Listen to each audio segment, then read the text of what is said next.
Alcohol 1964 here, another racecourse. This I'm actually putting it somewhere else. This is actually West Jersey Metro Station.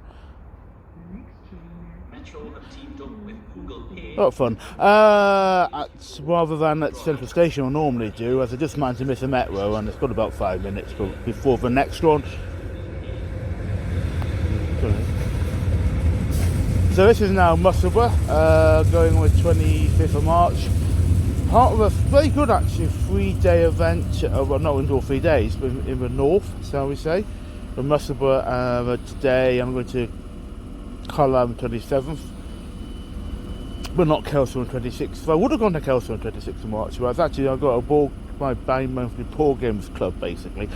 It's that going to, and obviously for a lot of time of COVID it was closed, so I'm going to go to that. If I had been only accepting 25 people, well the church hall it's held in, still only want 25 people because it still affects the COVID. Don't want too many people there at the minute. Hopefully next month or say a couple of months that will change and just turn up when they want.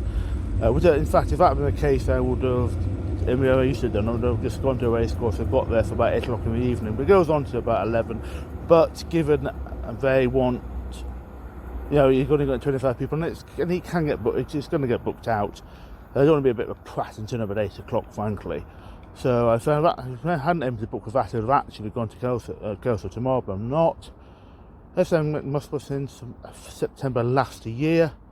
I should be going on Easter Saturday, and that's a train ticket and a racecourse ticket. Unfortunately, there's a TransPennine strike. I think it might have been something like this. Last time to Musselburgh, I can't remember. I have to look up the video actually I did. So I caught the bus instead of the train. It wasn't TransPennine at that time on. No, it can't have been, because it was a different company. I think it was a ScotRail strike that time around. There was no trains between Edinburgh Waverley and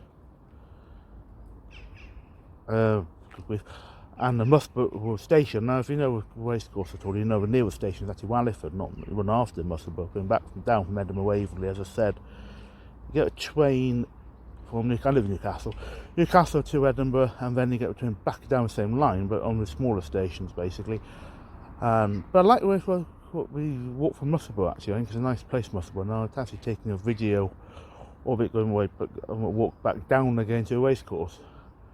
I think it's downhill, unfortunately, therefore uphill back again. I'll probably go again to the Scottish National Gallery or Portrait Gallery. I think maybe Portrait Gallery this time. I did that last time I was in Edinburgh. Was that? I think I might have been this meeting. Or be Musselburgh again. I think I'm not too sure. I think it has to have been actually. No, I went for a day to. No, I went to a day to Musselburgh actually. Not Musselburgh, to Edinburgh. I think I mentioned in one of my videos I was going to look at a Ray Harryhausen exhibition. So I think I did that, and then I went off to Scottish National Portrait Gallery after that, just to be later in the afternoon. Don't fancy booking though, and he says the booking's advised. There seems some tickets. I'll see options. Actually, gallery's probably got some spaces there as well. I'll see. I'll have a drink afterwards. I did just tend to have a pint of some nice pubs in Edinburgh, but I just was looking at train times. I'm a little back out of Musselburgh, so a little tighter on the like, just for having a drink. And it was a nice pub. I think it might be one. I looked at some nice pubs in Musselburgh. What I think was one I've been to before, and I'm looking at where I can go to Depton today, and it might be the same pub. I don't know.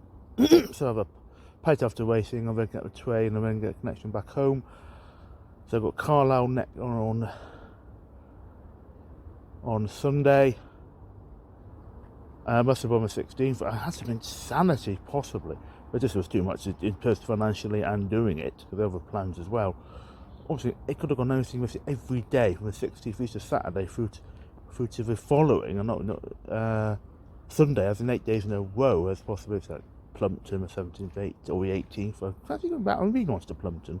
It's a decent Scottish Champion Chase. Those 2 days, a decent meeting of possibility of going to Kempton for at least as Monday as well instead, or even Fakenham. I did think of doing Kempton on the 18th, and then Fakenham, and then staying overnight and going to Epsom on the 19th for the trials day, which hasn't really trial has no effect on Derby whatsoever. Because I had to go back 2 years ago and it got cancelled because of COVID. That used to clash with Perth. The first day, 2 races in Perth. I was going to do Epsom one day and Perth, one year, Perth, and following one. That got cancelled, and now the days have changed actually. Epsom is now a day before Perth. I think basically it used to be on the Wednesday, now it's on a Tuesday. Perth, Wednesday, Thursday, Friday. But yeah, it's just, I have no plans. It's the cost going down a bit. It's just always a bit much. We're going to Perth on the 22nd, on the 20th and 22nd. I think it is sitting Wednesday and Friday. Haydock on the 23rd.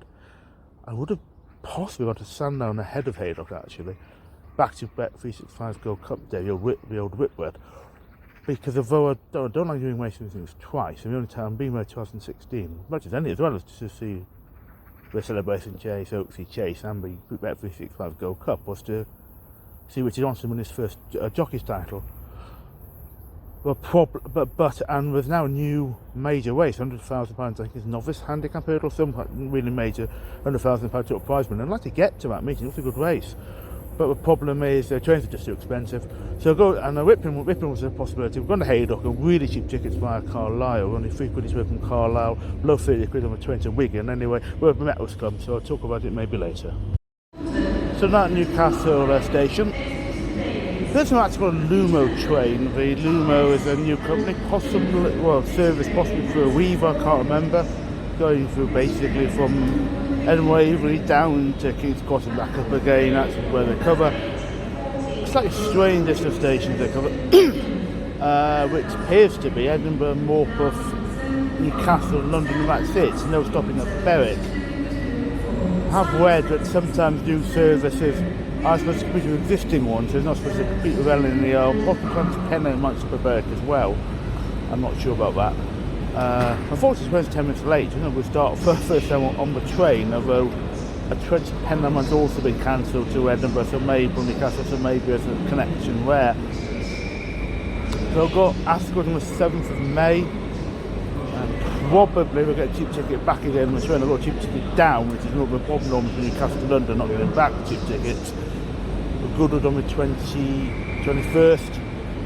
And also the 1st, I think, of July, the Friday of the Eclipse meeting in Sandown. I'm going to that one. There's other possibility of maybe Whipping or a first one, but one of them, I think it's first clash of a ball game and club again. So I'll probably do that. The Sunday for Whipping I might, don't meet him before. I don't lose my same meeting twice, but actually it looks as if it's a new race.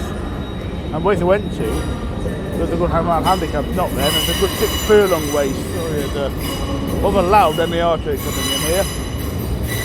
So I'm here at Musselburgh Station. I can't remember if I said originally early on whether I was getting off at Musselburgh to Wallingford. If you ever come to Musselburgh Racecourse, it's actually nearer to get off at Wallingford than Musselburgh.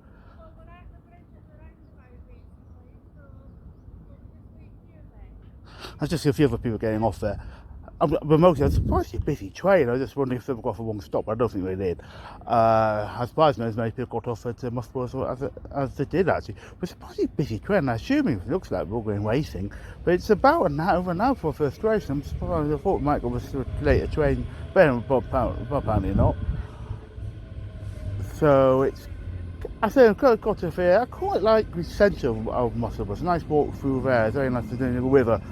And I've got more than enough time. I've actually got an earlier train. Originally I was going to get a train about 25 minutes later, so I'm over an hour before first race. So easily got enough time to make first race. I remember about half an hour beforehand, but it's quite a way down from here. So as you can see here, when the bus gets in the way, it's an hour and a half, a mile. An hour and a half would be a problem. A mile and a half to the left of town centre, and then it's a little bit.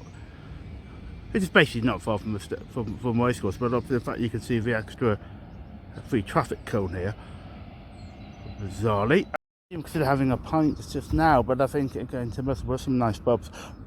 So one I was going to drink it after racing as well, but I think I'll stick with this. I just go, may have a coffee even at the racecourse. Don't just wander down. I get not hard journey to work out. Just go straight down basically. I mean, but at some point, bear slightly to the right. Walk from Wallingford's a nice walk actually, go past the racecourse. It's just a fancy, I just prefer, I actually like the walk through past Musselburgh. So one of that areas are nicest walks to the racecourse along with Whipping, where you've got Long Canal. That's a nice walk as well. And there's one other which I've completely forgotten offhand, But it's a nice thing. It's got the time. It's a nice walk, but both are nice walks really. So this is Musselburgh. To flip me the way around for a minute, and I think it's a very nice area. This actually. Well, there's nothing wrong with where I live. It's a more housing estate really, but just of course you to live somewhere. But I like the centre of Musselburgh. I think it's a nice little place, nice to walk down. Can't go too far down past the river because eventually it bears a bit to the left and the racecourse is to the right. But it's a nice way to walk down actually to, as I say, to a racecourse. Some of the races at Musselburgh and Carlisle named after horses of the past. I'm recording this part actually after I went to Carlisle 2 days after going to Musselburgh. And I've talked in my Carlisle video about the races there.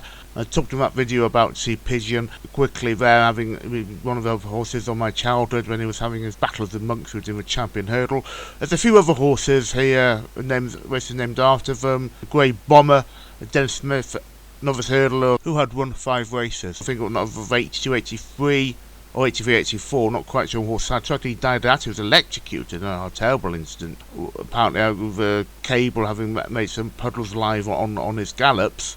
There's Lady Buttons, a race named after her. Very good hurdler chaser, more recent times. Obviously recently retired. One I mentioned here though is actually a race named after Brindisi Breeze. Now Brindisi Breeze was actually a very good novice hurdler for Lucinda Russell. I was just checking into this and assuming Lucinda Russell was right that he was the first Scottish trained winner of the Cheltenham Festival for 10 years when he won the 2012 Spa hurdle that year. That's the Albert Bartlett's hurdle for sponsorship purposes. There's a terrible situation where a horse bolted out of the paddock at Lucinda Russell's yard and hit by a tanker and was instantly killed. And that was of course bad enough. But awful situation about the jockey Cam McGillis, a young lad who was on holiday with some other lads and got killed. It was a tragic incident in an accident in the swimming pool.